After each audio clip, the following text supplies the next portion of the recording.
कृष्णाय नमः दीनाभरणाय नमः समर्पयामि नमः व्यासभोजनम व्यास का तिलक करिएगा। नमस्तुते व्यास विशाल बुद्धि वल्लारविंदम यदपत्र नेत्रम येन त्वा भारत तेल पूर्णः प्रज्वालितं ज्ञानमया प्रदीप्तं नारायणं नमस्कृतं नरं चैव नरोत्तमं देवीं सरस्वती व्यासं ततो जयमुदीरयेत्।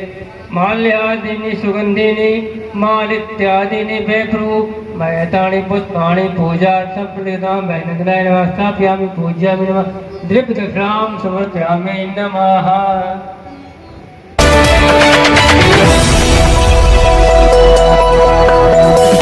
राजनीति से काम तक,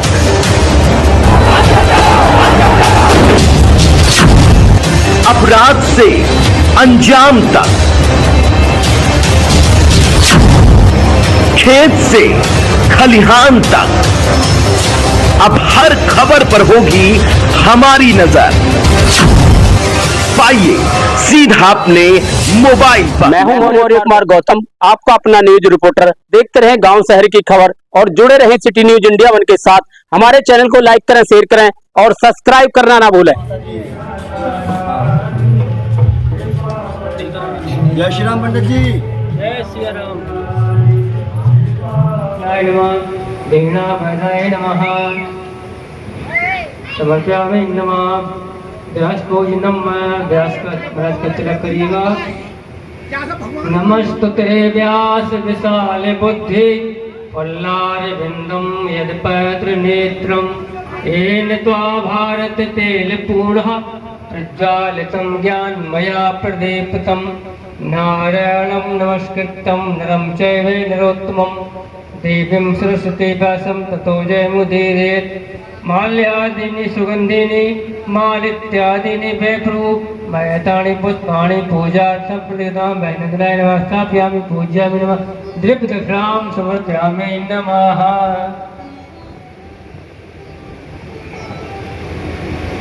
हरि ओम सर्वमंगल्ये मांगल्ये शिवे सर्वार्थ साधिके शरण्ये त्र्यंबके गौरी नारायणे नमोस्तुते। नमस्कार दोस्तों, मैं हूं आपका अपना न्यूज रिपोर्टर मौर्य कुमार गौतम। आज हम आपको लेकर चलते हैं उत्तर प्रदेश के जनपद हापुड़ क्षेत्र के कस्बा धौलाना के सिवाय गांव में। यहां पर एक कथा का आयोजन किया जा रहा है और हमारे साथ कथावाचक हैं। आज हम इनसे जानना चाहते हैं कि इन्होंने कहां-कहां कथा करी हैं और कथा करने का क्या उद्देश्य है, आखिर कथा क्यों लोग सुनने आते हैं या कथा क्यों करवाई जाती है। चलिए सबसे पहले मैं इनका नाम जानना चाहता हूँ। आखिर नाम क्या है, क्या नाम है जी आपका? जी, हमारा नाम बाल शक्ति पूर्वी व्यास है। जी, तो यहाँ धौलाना गांव सिवाय में यहाँ पर कथा का आयोजन किया जा रहा है, तो क्या कहना चाहेंगे आप? सभी नगरों में, शहरों में ऐसे आयोजन होना चाहिए, क्योंकि ये सत्संग के द्वारा ही आप समाज को प्रेरित कर सकते हैं, जागृत कर सकते हैं, क्योंकि ये विश्व कल्याण में एक सबसे बड़ा योगदान है सत्संग।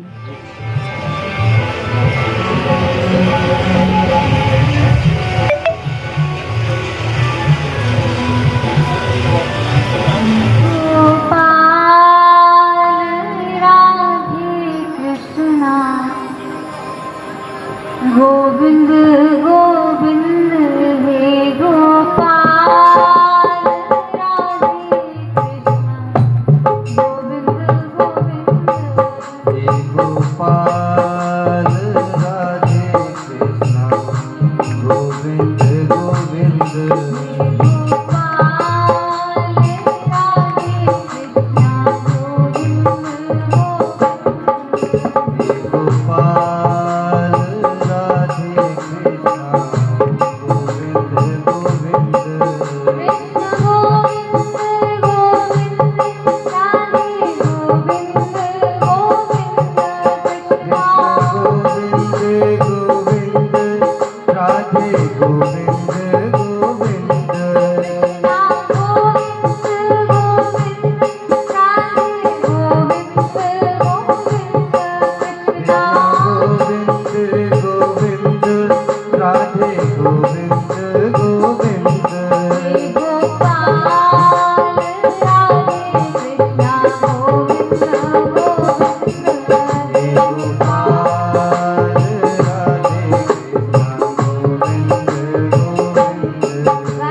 अब तक आपने कहाँ कहाँ कथा की है?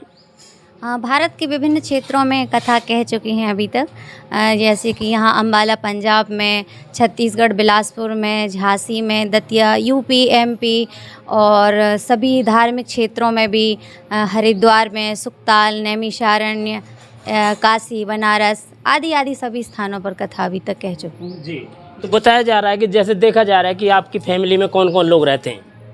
जी, हमारे परिवार में 6 सदस्य हैं। हमारी माताजी, पिताजी जो कि सदा हमारे साथ रहते हैं, और हमारे छोटे भाई बहन भी हैं और भाभी हैं जो कि घर में ही रहती हैं। जी, तो आपने शिक्षा कहाँ तक प्राप्त की है? जी, हमने 12वीं तक सामान्यतम शिक्षा प्राप्त की है। इसके बाद हमने शास्त्रीय आचार्य क्लियर किया है वृंदावन से। आपके मन में क्या उद्देश्य आया कि हम इस तरीके का काम करेंगे? बस ये प्रभु की प्रेरणा है, उन्होंने बाल्यकाल से ही हमें इस सेवा में लगाया है, तो बस प्रभु का भजन करना और कराना यही हमारे जीवन का उद्देश्य है। बाकी और हमारे अंदर ऐसा कोई सामर्थ्य नहीं है, लेकिन ये प्रभु की इच्छा है, इसलिए मन में ऐसा संकल्प है कि बस ऐसे हरि का भजन करते रहें और बस कराते रहें, क्योंकि यही जीवन का सार है और यही जीवन का आनंद है। जी, तो लोग जो कथाएं क्यों कराते हैं फिर? कथाओं के कराने का सबका अपना अपना उद्देश्य होता है। कुछ लोग सोचते हैं कि कथा करने से हमको पुण्य मिलता है, लेकिन ऐसा बिल्कुल भी नहीं है, क्योंकि कथा पुण्य का विषय नहीं है। कथा के लिए कहा गया है जन्मांतरे भवेत पुण्यम तदा भागवतम लभेत, अर्थात भागवत पुण्य का विषय नहीं है। भागवत जो है वो पुण्यों का फल है। जब आपके पुण्यों का फल जो उदय होता है, जब जन्म जन्मांतरों के, कल्प कल्पांतरों के, युग युगांतरों के पुण्य आपके उदय होते हैं, तब ऐसा कहते हैं कि आपके जीवन में आपको भागवत आदि की प्राप्ति होती है। तो ये यदि आप उद्देश्य पुण्य का लेकर के चलते हैं कि इससे हम पुण्य कमाएंगे, तो ऐसा बिल्कुल भी नहीं है। ये तो पुण्यों का फल है, ये तो साक्षात प्रभु की कृपा है। और कृपा पाने के उद्देश्य से ही, अपने मन को हरि के चरणों में जोड़ने के उद्देश्य से ही मनुष्य को भागवत, गीता, रामायण आदि आदि सत्संगों से जुड़ना चाहिए। तो जैसे देखा जा रहा है कि यहाँ पर धौलाना क्षेत्र के सरजमी पर गांव सिवाय में, यहाँ के जो सिवाय के गांव के लोग हैं, कैसा प्यार मिल रहा है, क्या महसूस कर रही हैं आप? बहुत सुंदर, बहुत सुंदर। यहाँ के श्रोता बहुत सुंदर भाव से कथा श्रवण करते हैं और सबका सुंदर भाव है, बड़े भावुक श्रोता हैं और सब पुत्री की तरह ही हमको प्रेम दे रहे हैं। अभी तक तो हमारे भाइयों का भी सबका स्नेह मिल रहा है, तो बहुत अच्छा नगर है। तो यहाँ के लोगों को क्या संदेश देना चाहेंगे, क्या कहना चाहेंगे? अब संदेश तो 7 दिन के लिए देने के लिए आई हैं, और 7 दिन का एक ही संदेश है हमारा कि सब इस कथा को केवल सुने ही नहीं, सुनने के साथ इसको समझें। क्योंकि कहा गया है कि आप बोलिए, मतलब सुनिए कम लेकिन समझिए ज़्यादा, क्योंकि आप बहुत ज़्यादा सुनते हैं लेकिन समझते कुछ नहीं है, तो उसका कोई आशय नहीं है। तो कम बोलिए, सुनिए ज़्यादा, सुनिए कम, समझिए ज़्यादा। क्योंकि सुन समझे जन मुदित मन मज्जहि अति अनुराग, लहाई 4 फल अछत तनु साधु समाज प्रयाग। इसलिए बस यही हमारी प्रार्थना भी है और ये प्रेरणा भी है कि आप जो भी सुन रहे हैं 7 दिन में, वो उसमें से यदि आप एक बात भी अपने जीवन में, अपने आचरण में उतारते हैं, धारण करते हैं, अपने मन में लाते हैं, तो बस यही आपके कल्याण का कारक बन जाएगा, क्योंकि कथा कल्याणकारी है।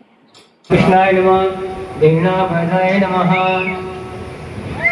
समर्पयामि नमः। व्यास भोजनम व्यास का तिलक करिएगा। नमस्तुते व्यास विशाल बुद्धि पल्लार बिंदम यदपत्र नेत्रम येन त्वा भारत तेल पूर्णः प्रज्वालितं ज्ञानमया प्रदीप्तं नारायणं नमस्कृतं नरं चैव नरोत्तमं देवीं सरस्वती व्यासं ततो जयमुदीरयेत्। माल्यादीनि सुगंधिनि मालित्यादीनि मैतानि पुष्पाणि पूजार्थं प्रददामि। नमः स्थापयामि, पूजयामि, नमः दीपदक्षिणां समर्पयामि नमः।